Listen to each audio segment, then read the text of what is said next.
So if I ever don't show up, you'll always be here. Okay, I take over. Don't worry. Thank you. Okay. My Zoom was going slow then too, so here we go. Okay, great. Excellent. Kind of a quiet group so far, so we can wait another minute or two. Does anyone have anything you want to talk about or announce ahead? Hi, Jackie. Hi there.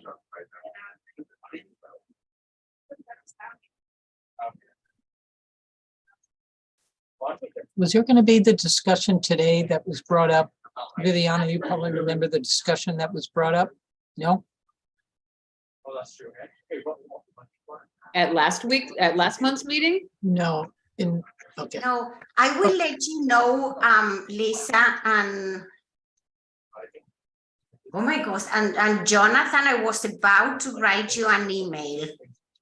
So, but I'm going to write you an email today. Sorry, it's been crazy with all the protests and things like that. Yeah. Got it. Hi, Sydney. Hi, Lily. Sadie and Garrett, Colby. Last time we had a very small group, actually. Okay. The other Lisa O. Hi. Hi, Raul. Hi.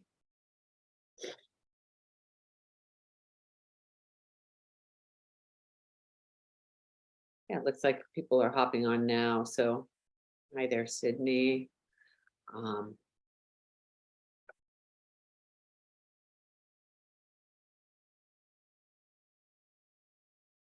Okay. I did add, as I mentioned in the email, I added a Deltopia update or talking point to the agenda. If there's anything extra that doesn't get covered in any of your updates, then we could talk about that a little bit. Is there anything else that looks like that anyone wants to add to the agenda before we get started? Okay, let's go ahead and do it. Welcome, everyone. We would like to acknowledge that this meeting is being held on the traditional lands of the Chumash people and pay our respects to elders, both past and present. We honor the traditional territory as well as the story and contribution of the Chumash people to the land upon which we gather and create. So we can do introductions. I'm Lisa Osborne, News and Public Affairs Director at KCSB FM, which is part of Associated Students. And I will go around and start with Viviana. Hello, Viviana Marzano, Director of Civic and Community Engagement and Isla Vista Liaison. And Jackie, and then Lisa O. Hi, everybody. Jackie Curta, Director of the UCSB Alcohol and Drug Prevention, Education, Counseling, and Recovery Program at Student Health. Hi, everyone. Lisa Oglesby from the Isla Vista Food Co-op Board of Directors. I have a very short update, a reminder, if anyone on this call is a co-op owner, our Board of Directors election is happening now. You can find all the information on our website. Please support democracy and vote. Thank you. Okay, Sydney, then Garrett and Colby. Hi, everyone. Sydney Castaneda, the Community Engagement Director with IVCSD. It's nice to see everybody. Hi, everyone. Garrett Deslaw, Station Lieutenant for Isla Vista Foot Patrol for the Sheriff's Office. Hi, everyone. Colby Carroll, the Community Resource Deputy for Isla Vista with the Sheriff's Department. Okay, Raul, and then Lily and Sadie. Hello, everyone. My name is Raul Macias. I am the Program Director and Project Grant Director for the China Islands YMCA, the St. George Youth Center, and Isla Vista. Thank you. Hi, everyone. My name is Lily Macmillan, and I'm the Community Liaison for the UCSB Office of the EVPLA. Hello, I'm Sadie McDade. I'm the Marketing Manager at the Isla Vista Food Co-op. Who's there from the RPD today? Hi, this is Luis Valerio, Assistant General Manager with Isla Vista Rec and Park District. Hi, everyone. It's Sophia Lake, she, her pronouns, Isla Vista Rec and Park Rec Coordinator. Excited to be here. Good to see you. You're so far away. I couldn't tell for sure. Okay, Bella, and then Ileana and Jonathan. Hi, everybody. I'm Bella. I'm the Vice Chair of the Isla Vista Community Relations Committee. Happy to be here. Hello, everyone. I'm Ileana Castro. I'm the Outreach Manager at the Isla Vista Food Co-op. Thanks for having us here. Good to see everybody. And Jonathan? Oh, yes, sorry. I was just getting to the mute button. My mouse wasn't working.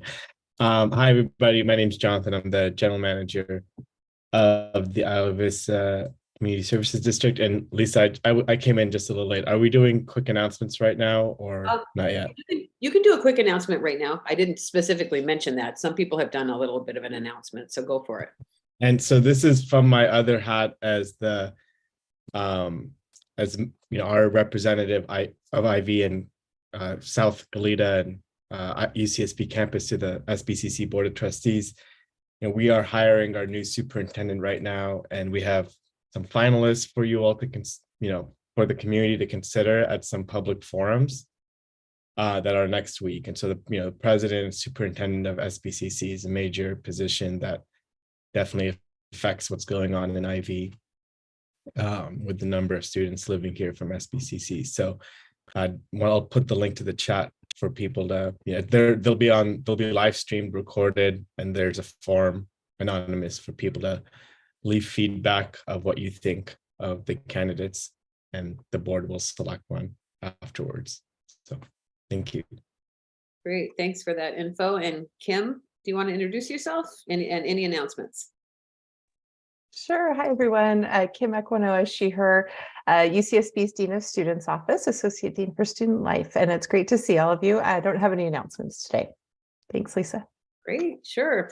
Okay, I think I have everyone. If I missed anyone, let me know. I don't see anyone from the Laura Capps office, 2nd District Supervisor. So we can go ahead and go on to the Ivy Recreation and Park District and circle back to them if they come.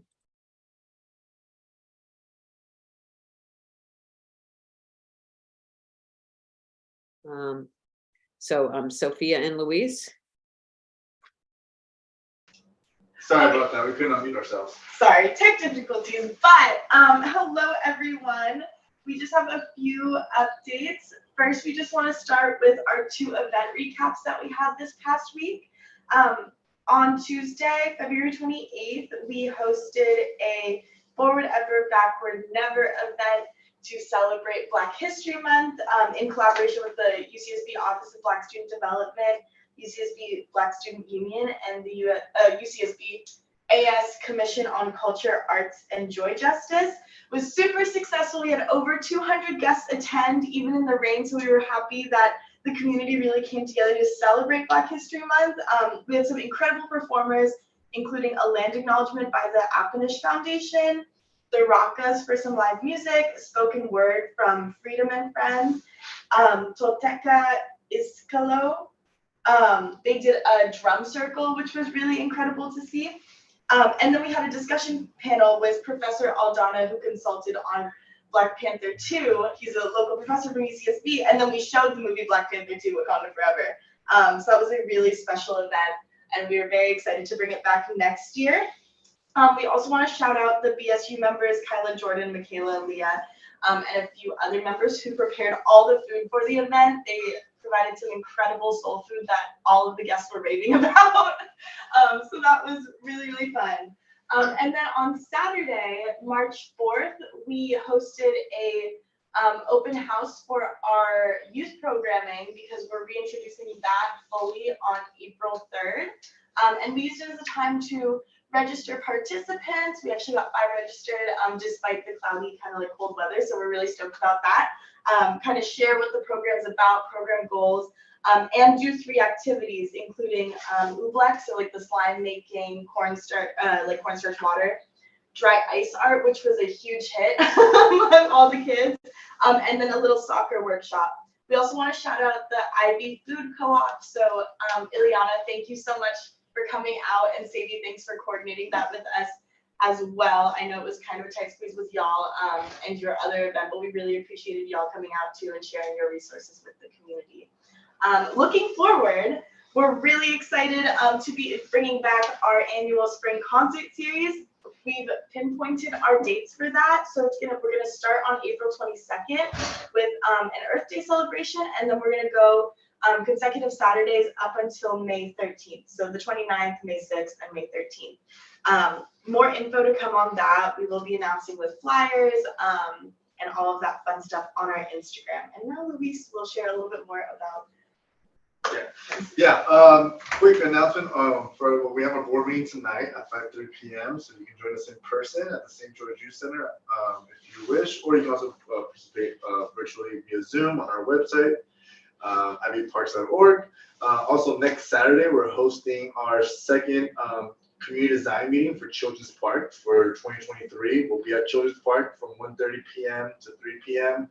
And we'll be discussing the playground for Children's Park. For those of you who aren't aware, we received a $4.2 million grant to do a full renovation of the park, and we are kind of in this design process. We'll also be showing the newest renderings. We showed some back in January. We have some updated renderings of the park. So if you're interested to learn more, this Saturday from March 18th, next Saturday, sorry, March 18th from 1:30 to 3 p.m. we will be providing free lunch. And then also, as far as the Utopia weekend, on Sunday, April 9th, we're collaborating with various student orgs to host a Utopia cleanup, and that'll be out of our office here from 11 a.m. to 2 p.m. And we're also going to have a satellite kind of sign up location as well. People want to participate or walking the streets and want to join in on helping clean up our streets of IV at Window to the Sea. So again, that's April 9th, Sunday from 11 a.m. to 2 p.m. If you want more information, you can just email cleaniv@ivparks.org. That's all I got. Great, a lot of stuff. Thank you. Okay. And then next on the agenda is the Community Services District.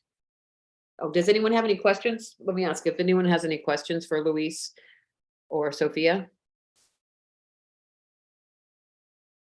Okay, on to the CSD.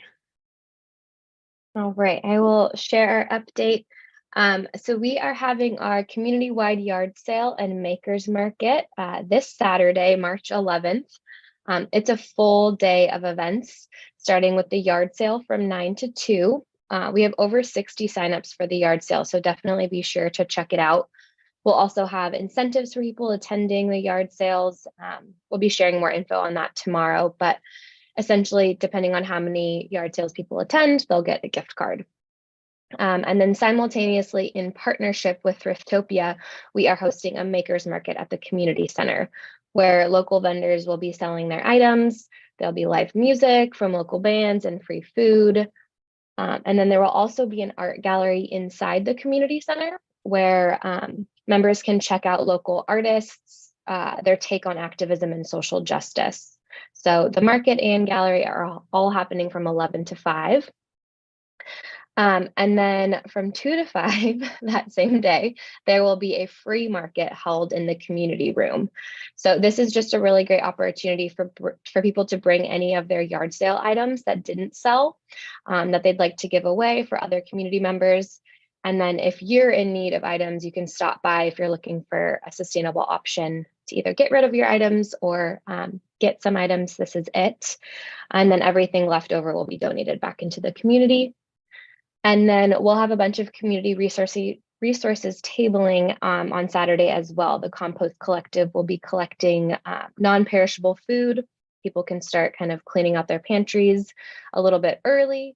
So people are welcome to come and take food that they might need, drop food off, and then IVCC will distribute what's left over. And then lastly, a separate event that the Compost Collective is hosting is a community mural painting event next Friday, March 17th from 1 to 3 at St. Michael's Church. So everyone is invited to come and help paint the compost piles And I also encourage you to check out the ones that have already been painted. They've already had 2 events that have been really successful, and they're beautiful. So that's all of our general event updates. And then we'll talk about Deltopia during that portion of the agenda. And I'm happy to answer any questions. Great, thanks, Sydney. Any questions for Sydney?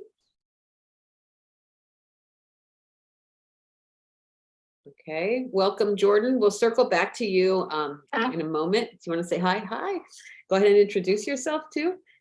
Well, right now, I guess. And then I'll give you a moment to before we get into your update. But of course. Thanks, everybody. Sorry, I was a little bit late. So yeah, I'm Jordan Killebrew. I am Supervisor Laura Capps, Phil District Representative for Isla Vista and UCSB, and also our Communications Director. And I'm just grateful to be here and be in community with you all. So hi. all right, we'll circle back to you for your update in just a couple of minutes. So right now, let's go on to AS and see what's happening with Associated Students with Lily. Hi, everyone. Apologies for my camera not being on. My Wi-Fi has just been a little bit slow, but hopefully my voice will suffice. So just some updates from AS and specifically the Office of the EVPLA and kind of like what we've been working on. So I'm not sure if you have all heard of the revival of UCIV. It's a volunteer-based org that kind of serves as like a supplement to like the CSOs and the Ivy Foot Patrols as kind of like an additional aid for students when they're out on the weekends, that like say if like official policing personnel are like busy or like handling other situations, that there can also be responders there. So that's kind of a quick overview on UCIV. But we have finally appointed a chair now that our EVPLA is back in our office and not filling in for another position in AS. And so he has been formally appointed. His name is Owen, and I'm hoping to have him attend our next meeting so I can give you guys kind of a formal introduction. We're still working out the formal details and kind of like the guideline book for the org.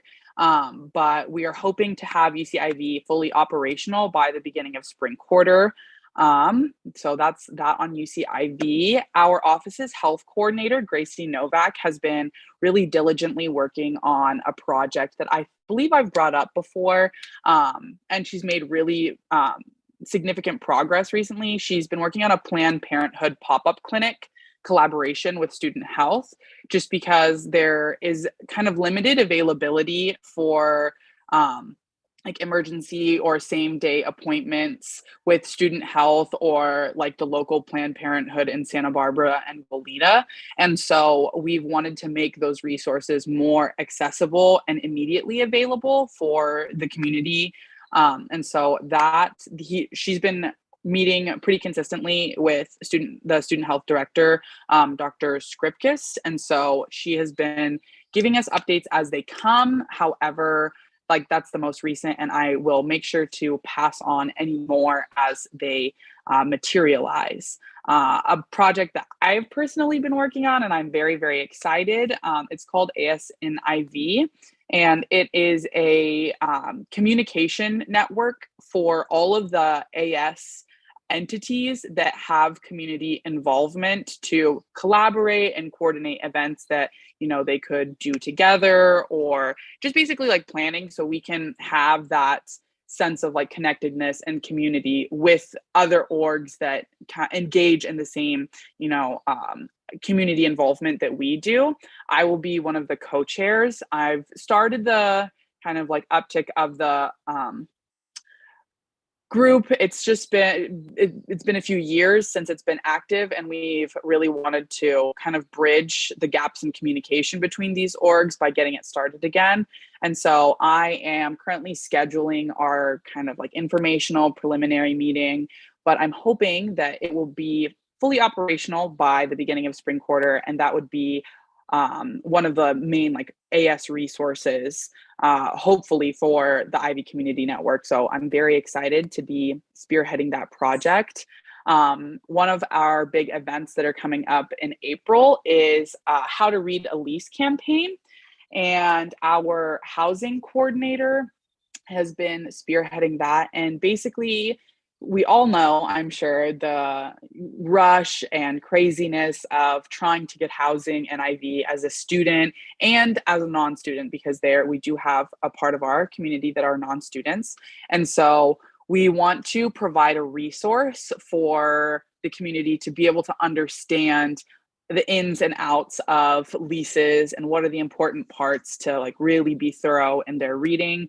And we are going to be making it accessible language wise. We are still figuring out if we are going to have a live interpreter, Spanish interpreter, or if we are going to provide a recorded version of the campaign with a Spanish translation.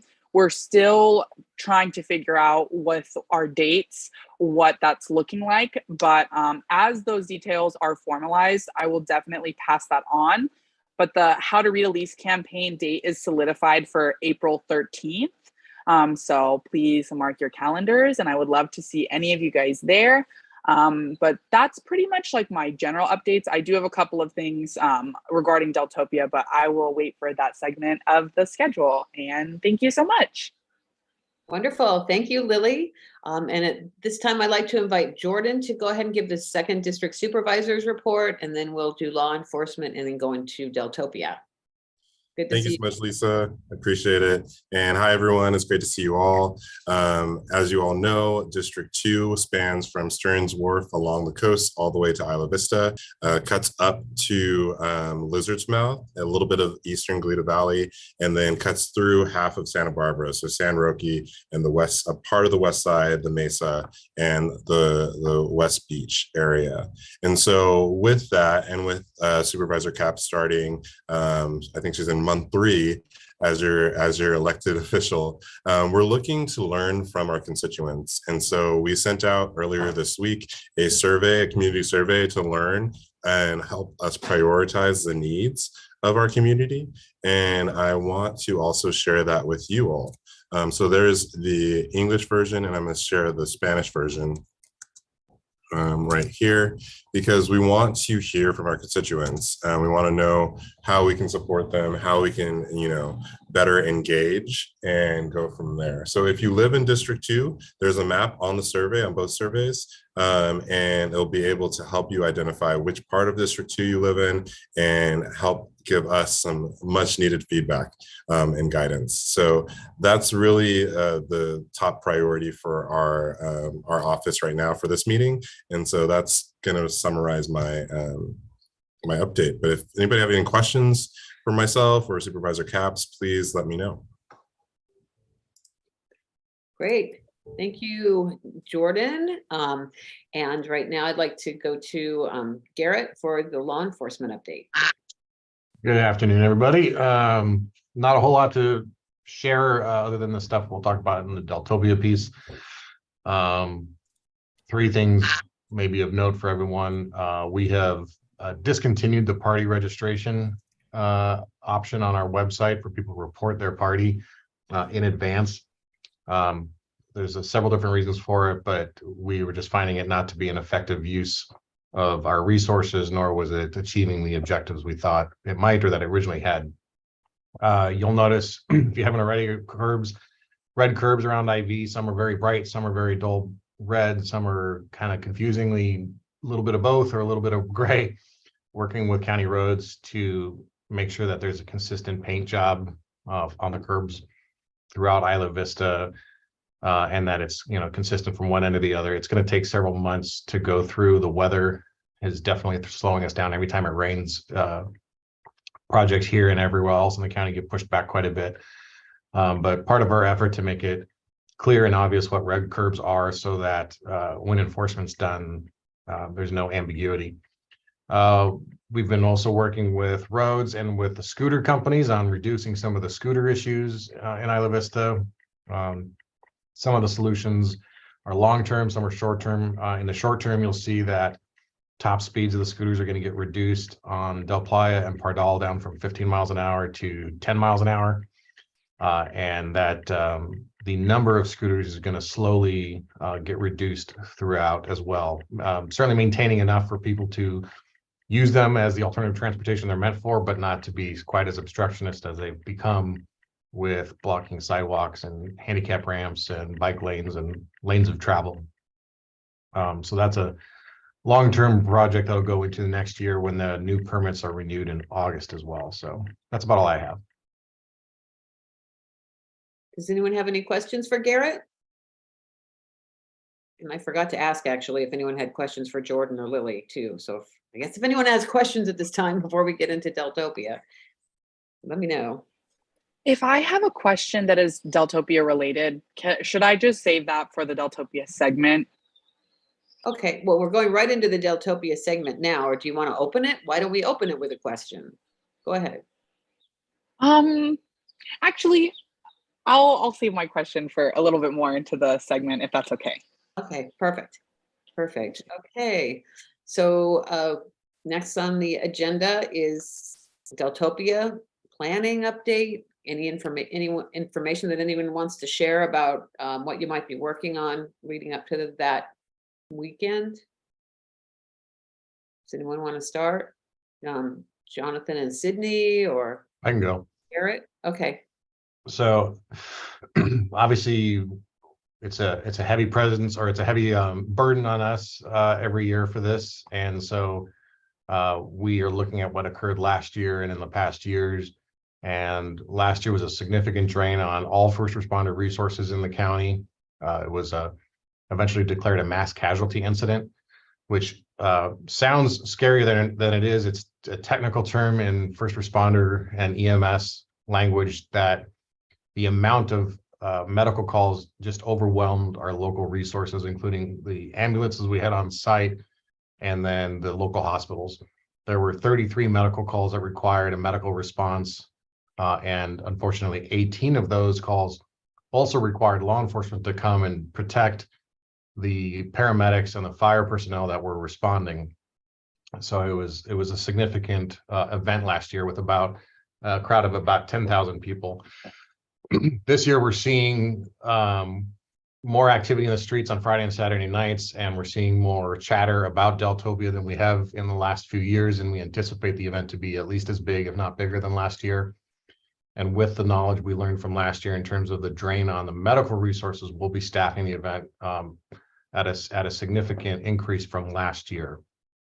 UC will also be participating, and it will be in a situation where the sheriff's office will take primary responsibility for Trigo, Sabado, and Del Playa, and then the University PD and their allied agencies from other campuses will be responsible for the rest of Isla Vista from Trigo North, basically top of the loop north will be theirs. There will be an active presence from Department of ABC as well, doing more business shoulder tap operations for underage purchasing and purchasing on behalf of minors. And we will be running it in a unified command scenario with UCPD, fire, and the county EMS agencies. Our specific staffing is still in flux. The Lucidity event is that same weekend up in the valley. It's a draw away from our personnel, but at the same time, I think it's going to draw away some of the attention from this event, and hopefully having them on the same day is actually going to help. And that's my fingers crossed version anyway. Other than that, we're looking at the potential for street closures on Trigo if the crowds become overwhelming. Goleta will be enforcing their no parking in the area of the neighborhoods behind Costco and Stork in that area. So there will be no parking in those areas for out-of-towners, only residents. I know the university will be doing their no overnight guest parking, and they will be closing most of the parking lots as well over the weekend. And so our plans are still in development, but that's where we stand in broad strokes. Okay, thank you. Jackie has a question. So the questions is about the party registration, not so much the Deltopia. So I'm happy to step back until Deltopia conversation finishes. Why don't you go ahead and ask it, and then because that way we might forget to. Okay, thanks. So I'm just wondering if there's a way to understand more about the decision to discontinue the party registration. It took years for us to partner with IV Foot Patrol to develop it. It seemed that we understood it was a helpful prevention strategy, and it's certainly proven as an environmental prevention strategy. So I'm just wondering what data or information you might have that indicated it either wasn't useful or perhaps wasn't getting the results that we all hope. It wasn't being used by the community. No one's using it. And in the rare event that it did, it's always helpful to have a contact there, but part of the effort post-COVID is to make the human connection and the eye-to-eye contact with people and to just go out and talk to them. And we have the ability to do that. It's no less of a drain. Part of the reason for the registration in the first place was it was more effective use of our resources. But in these situations, we're finding that, or with my leadership, that an effective use of my deputies' resources to go out and talk to people. And that doesn't mean writing the citation necessarily, but just having a face-to-face conversation. And I'm trying to put forward anytime we can have an interaction with people to have conversations rather than just a phone call with someone who, we may not have any knowledge of. Yeah. But it's kind of a combination of a bunch of different, little things like that. I totally understand and appreciate the personal contact. I think I agree with you. I think that's always more effective. I think one of the evidence-based thinking behind the party registration is as a prevention strategy, not so much a response, but a way of educating and informing people about considering safety strategies, considering that prior to these events, these parties and things. So it's kind of a two-step process. I hear you on the response side, but the idea of having this party registration was also a way of continuing to educate the community about ways to take care of yourselves, take care of your community, prevention-oriented strategies, which take a little bit of time. Prevention takes more time to kind of show up as effective. It takes a little bit of effort, and maybe we weren't promoting it. I mean, not just you, but I mean, even my program, the campus, maybe we weren't promoting it enough to encourage and incentivize students to take advantage of it. That could be. So to your point, one thing we're working on that will eventually replace that and won't replace it completely is a more robust website where there is a large frequently asked questions section, and there would be things to address, like if you're having a party this weekend, things to consider. And it's something that we can point people to that's easier for them to get to than having to, call us up, get a deputy on the line, fill out the form, and then leave it at that, versus they can get some of these answers straight from their phone if we have this available on our website. So that's what we're working to replace it. Okay. And then we were finding that so many people are under the misunderstanding that if they got their party registered, air quotes, that it was a complete endorsement to have the biggest rager you want. And obviously that's not the intention of the program. And there was a lot of misunderstanding about that. And part of that decision to remove the program was so that there wasn't an ambiguity that when you call us for a party registration, we have now endorsed your party and rubber stamped it. That's not at all, of course, the goal. So a lot of ambiguity there. So hopefully replacing it with a direct resource they can go to will solve some of that. Okay, we'd certainly have, and we've met in other venues. So I appreciate the partnership, and I know our Life of the Party program has also very robust party tips for party throwers and party goers, and so we love to collaborate with you on it so that we make sure we're giving all the info that's helpful to you and vice versa. Certainly, Colby's spearheading that. He's on this call, so I'll make sure you guys connect in that process. Thanks, appreciate it. Thank you, Jackie. Thanks, and sounds like a good collaboration opportunity. Okay, Lily, is this your question for Deltopia? Yes, it is. It is perfect lining up. This is for more directed to Mr. Tesla. I was reviewing some notes from prior Ivcn meetings, and I think I'm not sure when it was, but I remember somebody mentioning that policing entities in the community planned to go throughout the community prior to Deltopia, specifically in like high traffic areas of IV, and kind of go door to door and talk to students and residents about like, you know, general guidelines, like what are your, like the policing entities, like hopes and just like suggestions for them in order to like keep things safe. Like, is that still a plan? And if so, like, do you have a timeline of when that is going to be happening? And would you like student orgs to help kind of like spread awareness that you guys will be going around, and if it is a thing, sorry, just to put emphasis on that, like, would you be interested in like student endorsement of that if it is a plan? I'm not sure where that was brought up. That's not a plan of mine to go door to door. That's too resource intensive for what assets I have here at the station to go literally door to door. We're always open to finding ways to get information out, and we often ask CSD or AS to help us spread the word about, you know, specific things. And as it gets a little closer, we'll have a better list of, you know, expectations on road closures and what they need to be aware of and think about with their cars or with party hosting, reminders of the festival ordinance, that sort of stuff. But the short answer is no, we don't have a plan to go door to door at this moment. But I'm always open to working with whoever wants to help. I know that you mentioned the UCIV program, and I've offered assistance to Haley with that, or cooperation, and it's just kind of I guess a decision on where direction you guys want to take that part of it. But yeah, we can. I'm sure there's ways we can work together to get word out. Yeah, absolutely. And I appreciate the intention in your response. In terms of like getting that information out there, like once your organization, sorry, for lack of a better word, your organization has your expectations and guidelines kind of solidified.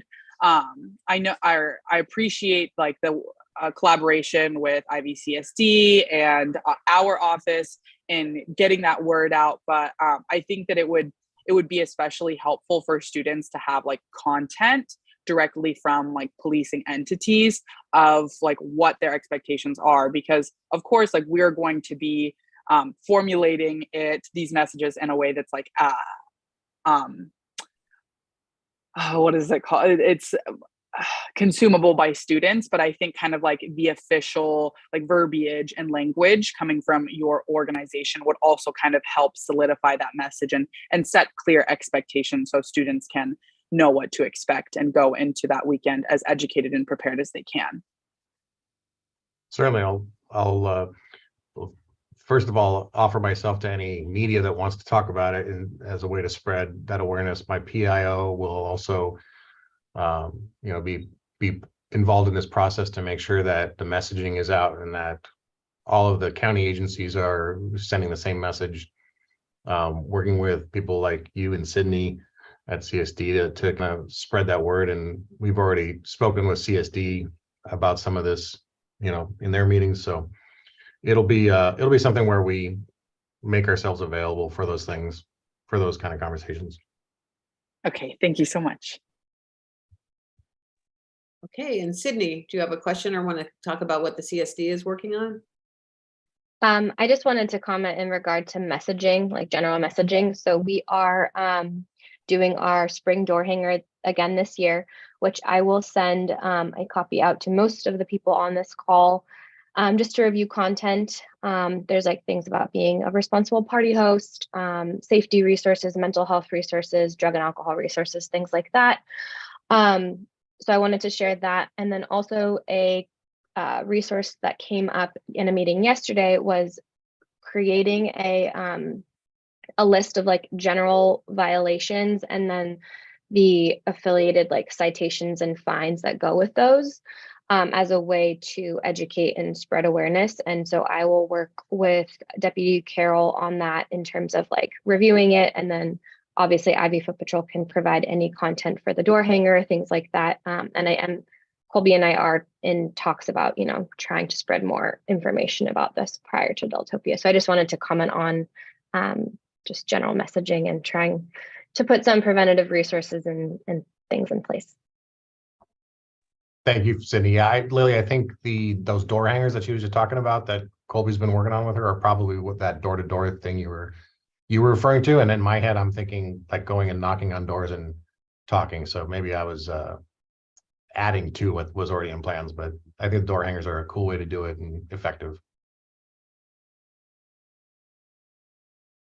To kind of add on to the addition that Sydney brought up of like kind of the outline of like citations and the associated fines and so forth, because I think that it is a very strong incentive for students to have like the numbers in their face of like, okay, like you don't want to be putting yourself in danger and like that would ensue these citations, and also like if you do, this is what you're facing. Our county liaison also informed me at our staff meeting last night, and I just wanted to bring that up. So if either Mr. Tesla or Mr. Carroll can correct me if I'm misinformed, but do like MIPs and like those type of like infractions, do they count as like do they go on like your permanent record in IV? Our liaison was not super clear in her description of it, but she said that they're not misdemeanors in IV. Is that correct?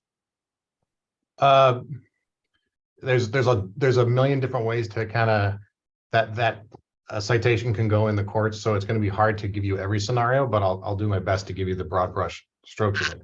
So MIPs can be filed as a misdemeanor or an infraction. They're typically a crime called a wobbler and go either way. It wobbles between a misdemeanor and infraction. That's literally why it's called a wobbler. And they are typically filed as infractions, the same as running a stop sign, the kinds of like not using your turn signal, that kind of stuff.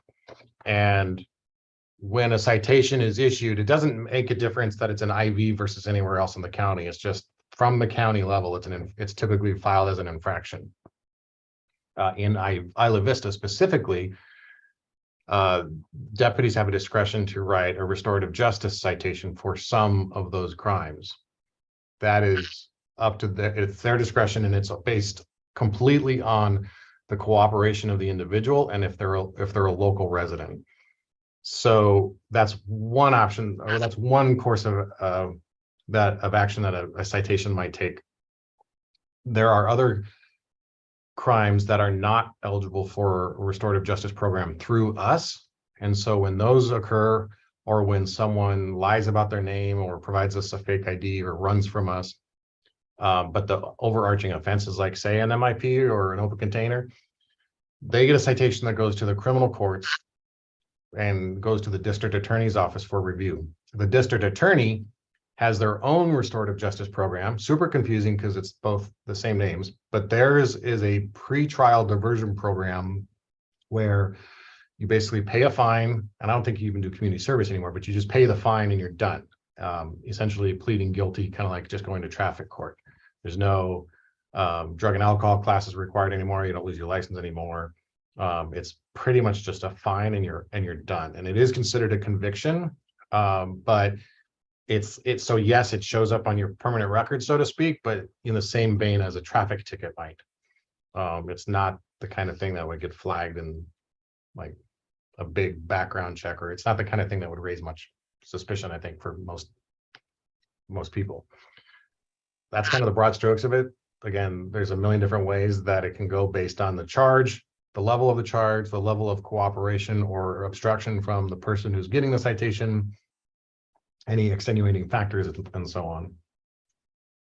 Can I ask a couple of questions to try to clarify it as well? Because we've been working with the county for years in terms of the diversion program that was offered.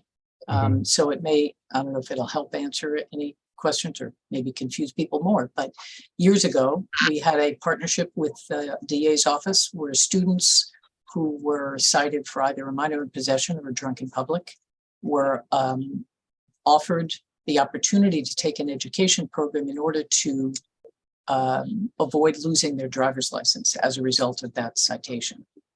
So we at the Alcohol and Drug Program had that relationship with Superior Court where they would, if students chose to take the program with us, they could. They could also take it with a program downtown called Zona Seca. They still paid a fine, but they were able to avoid losing their driver's license by taking an education program. So I guess I have two questions on that. It's the first time I've heard with any certainty that there is no longer an education program either offered or required by the DA's office. So that's disappointing because so much of this is about education. The second question I have is, do students or do people underage who receive these citations still have the potential of losing their driver's license? Or does paying the fine now just mitigate that risk as well? So paying the fine pretty much mitigates that risk. The law changed, I think, in 2020, where they can't attach your driver's license or threat of suspension of it to any alcohol-related crime that wasn't related to driving a motor vehicle. Gotcha. And so that's when that changed, and it was that taking away that incentive to go to the class is what caused the DA's office, I think, to drop the education component of that disposition on the case. Right. Well, that's a bummer. Because it really, we met, we had the opportunity to meet with not only UCSB students, but City College students were given the option. And so we had an opportunity to really provide some connection and support services and education for, folks in the community. So that's a bummer. But I guess the last question I would have is the restorative justice program that you all have done that we've participated in with you. Is that also for drunken public? I didn't know that. I heard public intoxication being one of those charges. So let me answer two questions. So the restorative justice program in broad strokes is our attempt to fill that void of the education component that wasn't being followed through, or was dropped by the DA's office. And we are finding that we actually have a higher success rate of attendance and cooperation than they were getting.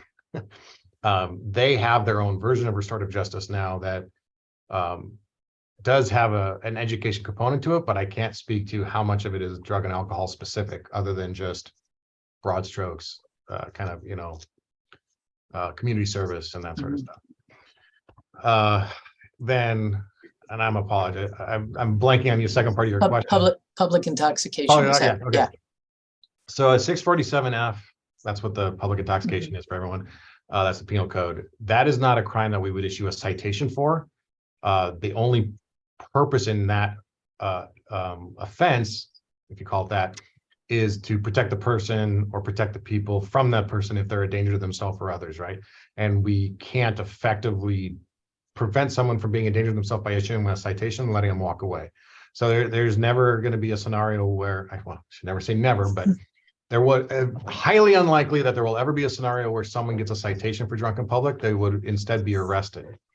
And yes, placed in handcuffs, brought to custody, that sort of thing. But most drunken publics, unless there's an extenuating circumstance, the person was violent, they fought with us, they lied about their name, they gave us a bad, whatever it was.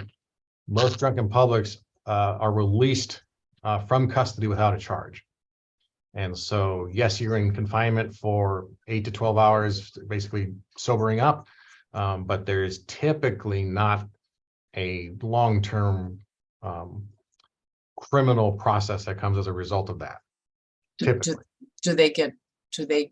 But they do not get referred to the restorative justice program. So there's no kind of follow-up with those in terms of education or safety. Correct. Yeah, there is a gap there because they're probably the most at need for something like this, but they don't get, because to get through the DA's program, you have to have a case filed and and looked at as proof beyond a reasonable doubt, and their issues and plea deals and all that sort of stuff, and they don't do that with drunken publics. Most counties don't. Yeah. Huh. Yeah, I would agree. There's a bit of a missed opportunity there. Okay, thanks. Thank you. Any questions regarding law enforcement in Deltopia? Okay, do we want to move on to other Deltopia plans, other angles of the that weekend? Sydney or Jonathan? I don't know if Jonathan's back. Jonathan, are you there by chance? He texted that he had to step away. I did have one follow-up question really quickly, which might be for Lieutenant Tisseloff, but like in previous years on our Halloween door hanger, we've put the resource of the sobering center on the door hanger. My understanding is that's not a super useful resource though, and I would love to get feedback and open that conversation up, because my understanding in years past was that you had to specifically either like know about it, ask about it, but you also had to like meet a criteria to even be able to utilize that resource. Is that right? I'm not super familiar with the sobering center's requirements for, being eligible for it. Sometimes it works well, it seems, and sometimes it doesn't on an afternoon like this.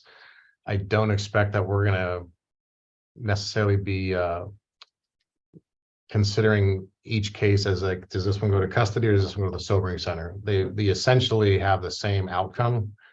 And so, yeah, I don't have I guess I don't have a great answer for you, but I can look into it. Or I can ask Colby to look into it. I can speak to it a little bit. Some of the issues that come along with the sobering centers, that the hours of operation really vary because they kind of shuffle their resources, and depending on if they have people available to work the sobering center that day, it'll be open, and others it's not. As far as the criteria, they have to be cooperative, willing to go, which surprisingly some people are willing and some people don't want to go there. And they have to be not combative, and their level of intoxication is a factor as well. If they're too intoxicated, they won't accept them. And it has to be a continued cooperation. So if there's any inkling that they're going to flee the sobering center because there's no law enforcement or anybody there ensuring that they're staying, they don't like that, because then when they leave, then it poses a risk of them walking out in the roadway and getting hurt. So it's kind of a multi-layered issue with the sobering center. Thanks for the update. I appreciate it. I think it's something that will remove and make space for something that's more useful. So thanks. Great. Okay. If the CSD, if you, Sydney, you aren't ready yet, does Ivy Parks want to talk about anything, any plans for that weekend? If you have them, any? Sure. Hi, everybody. This is Kimberly. Nice to see everyone. Been listening into the lively conversation. Our goal is to support the CSD to fulfill their requests, and we're just, I think, still waiting to hear what requests they would like to have in our parks. And I don't want to speak on behalf of them. So, but to my understanding, it's really the goal is to provide more support for, opportunities for people to do some type of, decompression. So that's been our agreement in this. And we're really hoping that out of this could come a more like multifaceted task force to support a better planning for 2024 collectively. And I'm looking forward to having the Ivy Safe Task Force meeting come together again, and hopefully we can use that as a venue to start to dialogue about how we can work together. So that's our update. Besides that, for us, we're going to be activating the parks all of April with concert series, and I know that Luis and Sophia probably touched on that earlier. So that's our update. Thank you. Thanks, Lisa. Great. Good to hear you, Kimberly. All right. Anything else on Deltopia, or do you want to hold for a second? I'm back. Hi, Jonathan. Yeah, you were sorry. Had to, like I said, we're doing our superintendent search, and I'm just on double duty with No, that. that's okay. We're glad you're here. So in terms of like the CSD's plans for Deltopia, I'm happy to share. Just moving to the right tab on my screen here, but we are looking at a pretty comprehensive event. It's really focused though on the basics of health and safety in the community, and keeping it local, keeping it safe. But yeah, health and safety is our main priority with the event. We are going to work with the IVRPD to rent some parks, to host the event. It's going to be, focal point, Little Acorn Park, community center area, Perfect Park, to that top of the loop, as well as some other parks interspersed throughout the community. The main goal, though, is to provide free food sourced from local businesses for people to, fuel through the day, distribute water throughout the community, have public restrooms available for use for people to be able to use a public restroom. And then we're going to have the CSO safety station out at Little Acorn Park as well. A couple other things we'll have available are some local bands just playing for background music, not like a massive stage like we did last year, but more, just having music, but not a big stage.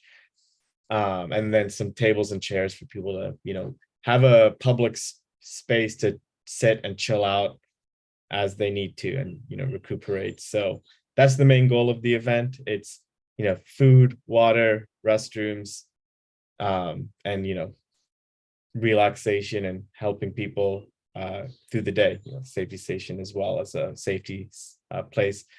We're going to look at also getting an EMT tent so that there's just another opportunity for people to get help for, smaller medical issues. And we'll also have a large public art mural developed for the day with a social media contest just to get people there and engaged more. But yeah, if you know any local businesses that would possibly be interested in participating, let us know. We've got a pretty solid budget to have food throughout the day. It's going to be from 1 p.m. to 7 p.m. So the music will stop at 6, where we will comply with the ordinance, but we'll continue giving out food after that. Something we noticed last year is a lot of people, at the end of at 6 p.m. when the festival ordinance hits, people leave parties, but there's nowhere to go yet. So and they're going to the AS concert hopefully. So on their way there, they can get some food and some water. So that's the idea for the event. Sydney's working on a door hanger too, where we will, promote the events going on that weekend, not just ours, but others, and then have, safety tips and resources on the back like we normally do. Great. And Sydney added that Life of the Party and Gauchos for Recovery will be tabling. And then Ileana says the food co-op will be reaching out to you about the food. Thank you. Thank you. We're definitely happy to work with you again. We worked with the food co-op for our Halloween event, so it was a great platter that they prepared. So looking forward to it. Great. All right. Any questions on this aspect of Deltopia or anything else that anyone wants to add?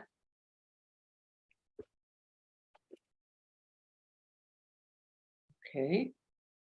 Good conversation. Sounds like some good plans. If we move on, is there anything more to say about the cliffs or the bluffs? I missed the last meeting or two, so I know that that's been covered recently. And the CSD has, and the AS has the safety campaign going. Yeah, we're continuing our campaign. This week we are switching gears to balcony overloading. It was supposed to go out Monday, but we were waiting on some county information about like the restrictions and codes around balcony safety. But yes, it's continuing. It'll happen up until Deltopia. And then we are working on a bunch of other community resources as well that have kind of stemmed out of this campaign that we're working on that we'll share more as they come to light. So I can add a piece to that too, that fire this year is going to add their fire investigators to their deployment. The fire investigators have the capability of determining crowd size on private balconies like that, and then having the authority to shut down parties and evacuate people if it gets to a point where it is that much of a danger. It's certainly not the kind of thing that they're going to overuse, but we all are very cognizant of, especially with all the rainfall that is going to even come again tonight, that we're in a situation where we need to be very vigilant about this particular part of the event. And so fire is, at our request, stepping up their enforcement of that as well, and will be out with us on that. Okay, thank you for adding that. What else? Anything else on bluffs? We can move on to other burning issues if there are any. Anything else? Okay. Well, we could wrap up the meeting if no one has anything else to add. If you have any topic, oh, go ahead, Jackie. So just mentioning that we, Omari and I are doing a training for property managers that's being organized by Jen Burcham and the Community Housing Office. So we're doing a training next Wednesday at the community center. The community room, I think. I get confused between those two, but I think it's a community room. Community room, correct. Yeah. So we're going to be training the property managers who choose to attend on the safety and use of naloxone, and encouraging them to find ways to provide it in their housing, give them some suggestions about how they can receive it, and then, offer to support with information and like training videos for them as needed. So we're hoping to get a good response. There was a lot of interest expressed by them at the last property manager meeting that Jen had organized. So we've set up this training for them. So if anybody wants to attend, you're more than welcome. It's Wednesday, next Wednesday, March 15th from 5 to 6 p.m. in the community room. And Jen Burcham is offering refreshments as an incentive to get people there. So we will be distributing naloxone. Actually, I don't think we'll be distributing naloxone because we're not training those folks, but we'll be providing them information and encouraging them to get it and have it available.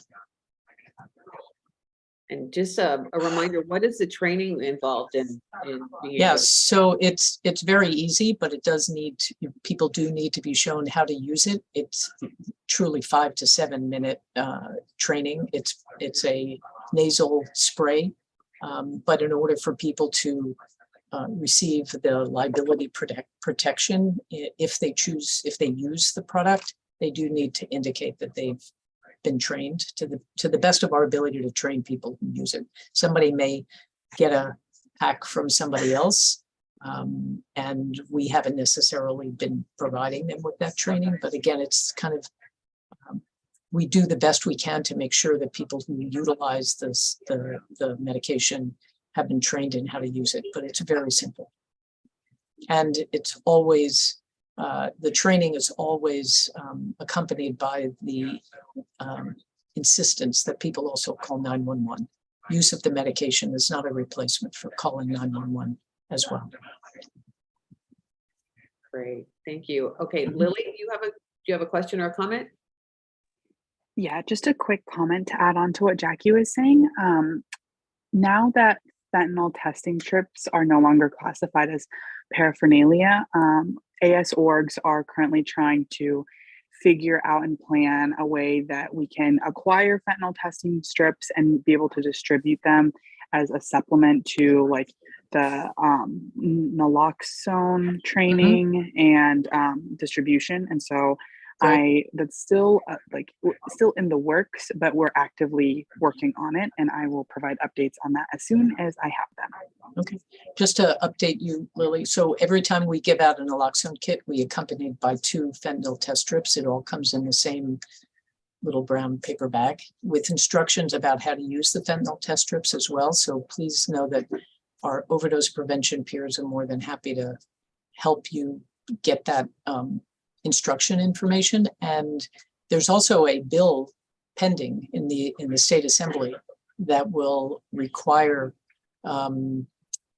all UC community colleges, and it's also going to also all community colleges, as well as being recommended to the UC system, that fentanyl test strips also be offered on UC campuses through the Student Health Service. So there's a lot more activity in trying to offer these prevention tools and strategies. So, but we do offer fentanyl test strips with every distribution of naloxone that we offer. Oh, great. Thank you so much for the update. And what is the status on the K through 12 schools getting it? I know there was some talk about that, I think. if I'm remembering correctly, it's not a requirement, but it's a strongly encouraged practice. And I believe that school districts within the county have been given the opportunity to implement it to their own choice. There are a number of school districts that have done trainings for school personnel and